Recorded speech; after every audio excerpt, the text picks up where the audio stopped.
Nellore city నియోజకవర్గ పరిధిలో CPM Nellore నగర కమిటీ ఆధ్వర్యంలో నిర్వహిస్తున్న సిపిఎం ప్రజా పాదయాత్ర 8వ రోజుకు చేరుకుంది. ఆదివారం సిపిఎం పాదయాత్ర కోటమెట్ట నుండి ప్రారంభమై కుద్దూస్ నగర్, జెండా వీధి తదితర ప్రాంతాల మీదుగా కొనసాగింది. ఆయా ప్రాంతాల్లో ప్రజలతో మాట్లాడుతూ అపరిశుభ్ర పరిసరాలను పరిశీలిస్తూ సిపిఎం నేతలు ముందుకు కదిలారు. ఈ సందర్భంగా నాగేశ్వరరావు మాట్లాడారు. నెల్లూరు నగరంలో వాంతులు, విరోచనాలతో వందలాది మంది ఆసుపత్రుల పాలవుతున్నారని ఆవేదన వ్యక్తం చేశారు. తక్షణమే యుద్ధ ప్రాతిపదికన డయేరియా నివారణ చర్యలు ప్రభుత్వం చేపట్టాలని డిమాండ్ చేశారు. కోటమిట ప్రాంతంలో పారిశుద్ధ్య సమస్య తీవ్రంగా నెలకొని ఉందని తెలిపారు. పెరిగిన నగర విస్తీర్ణం జనాభాకు అనుగుణంగా మున్సిపల్ కార్మికులను పెంచకపోవడంతో పారిశుద్ధ్యం, డ్రైనేజీ సమస్య తీవ్రంగా నెలకొని ఉందన్నారు. మౌలిక సదుపాయాల కల్పనలో ప్రభుత్వం నిర్లక్ష్యం విడనాడి రాజకీయాలకు అతీతంగా పరిష్కరించాలని డిమాండ్ చేశారు. ఈ కార్యక్రమంలో సిపిఎం నెల్లూరు నగర కార్యదర్శి కత్తి శ్రీనివాసులు, నగర కమిటీ సభ్యులు బిపి నరసింహ, విజయమ్మ, రెహనుమా తదితరులు పాల్గొన్నారు. కమిటీ ఆధ్వర్యంలో ప్రజా పోరుయాత్రలో భాగంగా ఈ నెల 6వ తేదీ ప్రారంభించినటువంటి ఈ ప్రజా పాదయాత్రలు ఈరోజు మన్సూర్ నగర్కి రావడం జరిగింది. మన్సూర్ నగర్లో అనేక సమస్యలు ఈ పాదయాత్రల దృష్టికి అనేక మంది తీసుకురావడం జరిగింది. దోమల సమస్య తీవ్రంగా ఉంది.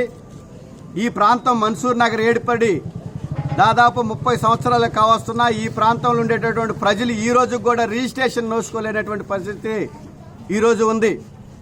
నెల్లూరు నగర నడిబొడ్డులో ఉండేటటువంటి మన్సూర్ నగరు ఇక్కడ ఉండేటువంటి ఇళ్ల స్థలాలకి రిజిస్ట్రేషన్ లేదు. దోమల బెడద తీవ్రంగా ఉంది. మంచినీటి సమస్య తీవ్రంగా ఉంది. పారిశుద్ధ్యం లోపించిపోయింది. నెల్లూరు నగరం విస్తారంగా పెరిగిపోయింది. నెల్లూరు నగర జనాభాకు అనుగుణంగా పారిశుద్ధ్య కార్మికులు లేరు. జనాభాకు నెల్లూరు నగర నియోజకవర్గంలో ఉండేటటువంటి జనాభాకు అనుగుణంగా పారిశుద్ధ్య కార్మికులను నియమించి డ్రైనేజీ వ్యవస్థను కానీ పారిశుద్ధ్యాన్ని మెరుగుపరచాలని చెప్పేసి ఈ సందర్భంగా మేము తెలియజేస్తున్నాం. ఈ సమస్యలు అదేవిధంగా కరెంటు బిల్లులు ఎక్కువ వచ్చాయని చెప్పేసి పెన్షన్లు కట్ చేస్తున్నారు, రేషన్ కార్డులు కట్ చేస్తున్నారు, అదేవిధంగా అమ్మఒడి కట్ చేస్తున్నారు. కరెంటు ఎక్కువ రప్పించేది వాళ్ళే. ఎప్పుడో పాత బిల్లుల్ని ఈరోజు వేసి ఈ విధమైనటువంటి ప్రజల మీద భారాలు వేసేటటువంటి పరిస్థితి ఈరోజు ఉంది. అనేక సమస్యలు ఈ వైసీపీ ప్రభుత్వం అన్నీ కూడా సచివాలయాల ద్వారా పరిష్కారం చేస్తామని చెప్పేటటువంటి ఆర్భాటమైనటువంటి మాటలు శుద్ధ అబద్ధం.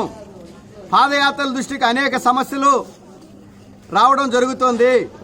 ఈ సమస్యల్ని తక్షణమే పరిష్కారం చేయాలి. నెల్లూరు నగరంలో కలరా, డయేరియా, కలుషితమైనటువంటి నీళ్లు తాగి అనేక మంది హాస్పిటల్ పాలవుతున్నారు. ఈ సమస్యలను వెంటనే తక్షణమే పరిష్కారం చేయాలి.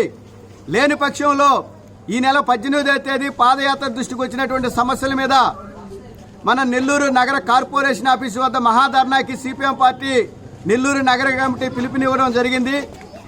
ఈ ధర్నాలో నెల్లూరు నగరంలో ఉండేటటువంటి ప్రజానీకం పాల్గొని జయప్రదం చేయాలని చెప్పేసి సిపిఎం పార్టీగా ఈ నగర ప్రజానీకానికి విజ్ఞప్తి చేస్తున్నాం.